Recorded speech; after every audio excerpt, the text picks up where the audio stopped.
Krkin produktni vodja za zaviralce protonske črpalke Aleš Kavčič je predstavil več kot 20-letne Krkine izkušnje na področju gastroenterologije.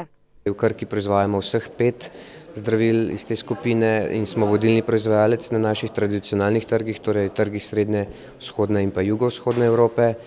In vedno bolj smo pa prisotni tudi v zahodnoj Evropi, kjer se zdaj širimo v letošnjem letu recimo Francija, Italija in pa Španija, kjer smo lansirali naše izdelke. Strokovni del obeh simpozijev je vodil priznani slovenski gastroenterolog Bojan Tepeš, ki meni, da brez kliničnih raziskav ni napredka v gastroenterologiji. Oziroma brez bazičnih raziskav. V Sloveniji izvajamo predvsem klinične preiskave in tu je podpora Krke kot vodilne farmacevtske družbe v Sloveniji neprecenljiva.